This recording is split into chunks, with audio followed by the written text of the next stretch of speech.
بسم اللہ الرحمن الرحیم ایاک نعبد و ایاک نستعین. میرے پاک آسٹریا شعبے کے تمام اسٹاف، اسٹوڈنٹس، فیکلٹی، ڈائریکٹر صاحب، ہمارے منسٹر صاحب ارشد ایوب صاحب، ہمارے چیف ویب اکبر ایوب صاحب، یوسف ایوب صاحب، secretary higher education department, minister higher education department, اور یہاں پر ڈسٹرکٹ ایڈمنسٹریشن، پولیس، تمام لوگوں کو السلام علیکم ورحمۃ اللہ وبرکاتہ.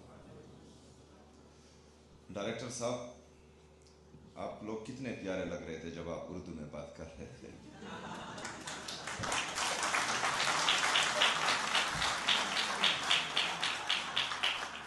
اچھا، اس میں میرے اس بات کا مقصد ہرگز یہی نہیں ہے کہ میں کوئی تنگ نظری کر رہا ہوں، لیکن یہ اردو میں پریزنٹیشن دینا، تقریر دینا، ایک تو اردو ہماری قومی زبان ہے اور اس پر ہمیں فخر ہونا چاہیے.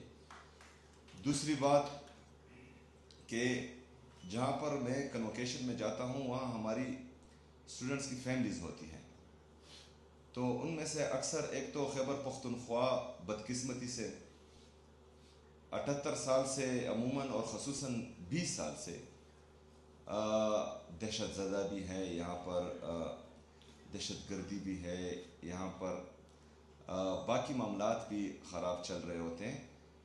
تو ہمارے جو بڑے ہیں، جو ہمارے بزرگ ہیں، وہ اکثر جو ہے انگلش کو نہیں سمجھتے. تو جب کنوکیشن میں اہم باتیں ہوتی ہیں اور وہ انگلش میں ہوتی ہیں تو ہمارے وہ بزرگ، ہمارے وہ بڑے سمجھ نہیں پاتے. دوسرا، ہمارا جو گورنمنٹ سکولز، کالجز، یونیورسٹیز ہیں، ان میں اکثر ہمارے اسٹوڈنٹس کی انگلش اچھی نہیں ہوتی. تو یہ بالکل سٹینڈرڈ ہے ہی نہیں کہ مطلب جس کی انگلش اچھی ہو وہ قابل بھی ہوگا اور وہ کامیاب بھی ہوگا. انگلش سے یا کسی دوسری زبان سے کوئی بھی انسان جو ہے وہ کامیاب یا ناکامیاب نہیں ہوتا، یا قابل آپ اس کو نہیں کہہ سکتے. اس کے جو سکلز ہوتے ہیں، اس کی جو ایبیلٹیز ہوتی ہیں، اور عمران خان صاحب کہتے ہیں کہ جس کا جتنا بڑا خواب ہوتا ہے وہ اتنا جو ہے بڑا انسان بنتا ہے، قابل انسان بنتا ہے. تو یہ بات. دوسری بات، میں نے بہت تعریف سنی تھی اس انسٹیٹیوٹ کی، اور آج پہلی دفعہ میں یہاں آ رہا ہوں، اور یہاں آ کر مجھے خوشی اس بات پر ہے کہ یہ میرے لیڈر، میرے قائد جناب عمران خان صاحب کا ویژن تھا، اور مجھے خوشی ہوئی ہے کہ یہ بہترین انداز میں چل رہا ہے، اور جس طرح میرے لیڈر کا ویژن تھا الحمدللہ اس کے مطابق چل رہا ہے.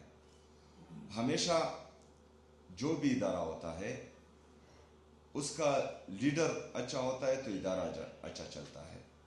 یہ اگر فرض کریں 5 سالوں میں اس حد تک پہنچا ہے، اور اس کے بعد ابھی جو ہیں ڈائریکٹر صاحب نے کہا کہ ہم سسٹینیبل ہو چکے ہیں تقریباً.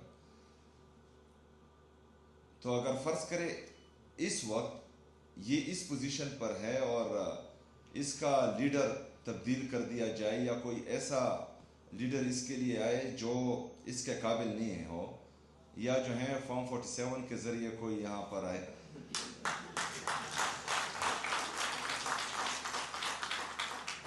تو وہ ادارہ پھر خراب ہو جاتا ہے. ابھی پاکستان کی اگزامپل آپ دیکھیں کہ اچھا بلا چل رہا تھا. 2018 میں عوام نے عمران خان صاحب کو ووٹ دیا، ایک جمہوری حکومت بنی، جمہوری طریقے سے جو ہے میرا قائد، میرا لیڈر جناب عمران خان صاحب پاکستان کا وزیر اعظم بنا.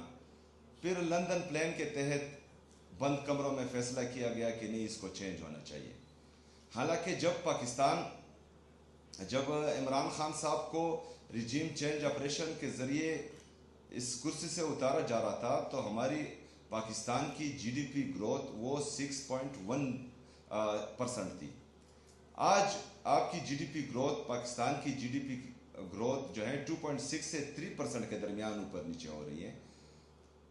ہمارا جو نوجوان طبقہ ہے، بے روزگاری اس حد تک آ چکی ہے کہ آج اگر اعلان کرے کہ پاکستان چھوڑنے کے لیے کون کون تیار ہے، اگر میں اس حال میں پوچھوں تو تقریباً آدھے سے زیادہ حال جو ہیں یہاں پر ہاتھ کھڑے کر دیں۔ اس کا مطلب یہ نہیں ہے کہ پاکستان سے لوگ نفرت کرتے ہیں، اس کا مطلب یہ ہے کہ یہاں پر روزگار کے مواقع نہیں ہیں، اور نتیجہ کیا اس کا جو ہے بیک گراؤنڈ کیا ہے؟ بیک گراؤنڈ یہ ہے کہ بند کمروں کے فیصلے ہوتے ہیں، اور جن کا جو کام نہیں ہوتا وہی کرتے ہیں، تو اس سے جو ہے پھر ملک کو بھی نقصان ہوتا ہے اور اداروں کو بھی نقصان ہوتا ہے۔ آج یہاں پر جتنے بھی ہمارے خیبر پختونخوا کے اور خاص کر مرج اضلاع کے جو ابھی اس وقت بہت سخت حالات میں ہیں، اور یہ حالات ہم پر بنائے گئے ہیں۔ بدقسمتی سے میں یہ بات ہر جگہ کرتا ہوں، اور یہ نوجوانوں، میری بہنوں اور بھائیوں کو پتہ ہونا چاہیے، یہ آپ کے ذہن میں ہونا چاہیے کہ ایک مائنڈ سیٹ ہے پاکستان میں جو نہیں چاہتا کہ پختون ترقی کرے، جو نہیں چاہتا کہ پختون لکھے پڑھے، کیونکہ اس مائنڈ سیٹ نے ہمارے نصاب میں، تعلیم کے نصاب میں ہمیشہ ہمیں بے سے بندوق ہی سکھایا ہے، ہمیں کاف سے قلم کسی نے نہیں سکھایا۔ یہ کیوں؟ ہمیں کہا جاتا تھا بچپن سے کہ پختون دلیر ہے، پختون بہادر ہے، اور اگر تم نے پاکستان کو میلی آنکھ سے دیکھا تو ہمارے پختون بھائی ہیں، اگر کسی نے حملہ کیا تو ہمارے پختون بھائی ہیں۔ ٹھیک ہے، ہم ہیں، ہم پاکستان کے لیے تب بھی تھے، ہم آج بھی ہیں، اور انشاءاللہ تعالیٰ پاکستان کے لیے کل بھی ہوں گے، لیکن اس کا مطلب نہیں ہے کہ آپ میرے ہاتھ سے قلم چھینیں اور مجھے بندوق دیں۔ بندوق کی جب ضرورت ہوگی تو انشاءاللہ تعالیٰ اپنی فوج سے پہلے ہم اپنا وہ بندوق اٹھائیں گے اور دشمن کا مقابلہ کریں گے، لیکن اس وقت جو ہے مجھے ضرورت ہے قلم کی، کیونکہ دنیا چاند پر پہنچ گئی ہے، اور ابھی بھی ہم جو ہے امن کی بھیک مانگ رہے ہیں، اور اپنی ریاست پاکستان سے، کیونکہ یہاں پر 2018 سے 2022 تک ہم نے دیکھا امن تھا، کیونکہ ایک لیڈر آیا تھا جس کا نظریہ تھا، جس کی سوچ تھی، جس کا ویژن تھا، جو اپنے لوگوں کے لیے، اپنے ملک کے لیے کچھ کرنا چاہ رہا تھا، جو پختونوں کو بھی اس پاکستان کا حصہ سمجھ رہا تھا، جو ہمارے قبائلوں کا درد اور احساس رکھتا تھا۔ آپ نے تیرا کے حالات دیکھیں، وہاں سے جو اس برفباری میں لوگ در بدر ہو رہے ہیں، سڑکوں پر جو ہیں ان ٹھنڈی راتوں میں راتیں گزار رہے ہیں، یہ کیا وجہ ہے؟ وہ اپنے گھروں میں خوش تھے، لیکن بند کمروں میں فیصلہ کیا گیا کہ نہیں، یہاں پر جو ہے ملٹری آپریشن ہوگا۔ ملٹری آپریشن کسی بھی مسئلے کا حل نہیں ہے، اور یہ صرف پاکستان تحریک انصاف نہیں کہتی، یہ خیبر پختونخوا کی تمام سیاسی مذہبی جماعتیں، ہر مکتبہ فکر کے لوگ، سب کا موقف یہی ہے کہ ملٹری آپریشن کسی مسئلے کا حل نہیں ہے۔ اچھا، مستقل اور پائیدار امن ہمارے صوبے کے لیے بھی ضروری ہے، ہمارے پاکستان کے لیے بھی ضروری ہے۔ آئے گا کیسے؟ آئے گا ایسے کہ آپ نے تمام لوگوں کو، آپ نے ان سب کو بٹھا کر ایک جامع پالیسی بنانی ہوگی جو بار بار کسی کے آنے جانے سے چینج نہیں ہو۔ یہ ساری باتیں میں آپ کو کر رہا ہوں تو بعد میں آتا ہوں کہ کیوں کر رہا ہوں، لیکن یہاں مسئلہ کیا ہے؟ یہاں مسئلہ یہ ہے کہ کچھ لوگ بند کمروں میں بیٹھتے ہیں اور کہتے ہیں کہ ہم عقل کل ہیں۔ وہ تو عقل کل ویسے بھی نہیں ہیں، جو ان کو مشورے دیتے ہیں، جو ان کے ایڈوائزر ہیں، وہ بھی انتہائی بیوقوف ہیں، کیونکہ ان کو جو مشورہ دیتا ہے وہ ان کے الٹ ہو جاتا ہے، اور جو ہے ان کی بدنامی ہوتی ہے، اور پاکستان جو ہے وہ دلدل میں پھنستا جا رہا ہے۔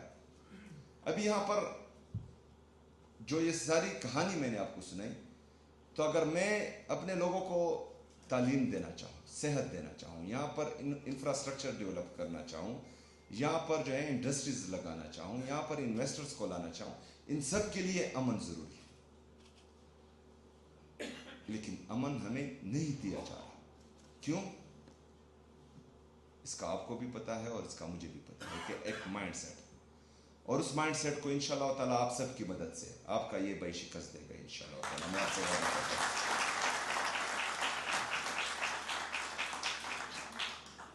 ڈائریکٹر صاحب، تمام جتنی بھی ہماری پاک آسٹریا کی فیکلٹیز ہیں، ان کو میں داد بھی دیتا ہوں، خراج تحسین بھی پیش کرتا ہوں۔ انشاءاللہ تعالیٰ اس سے پہلے جس طرح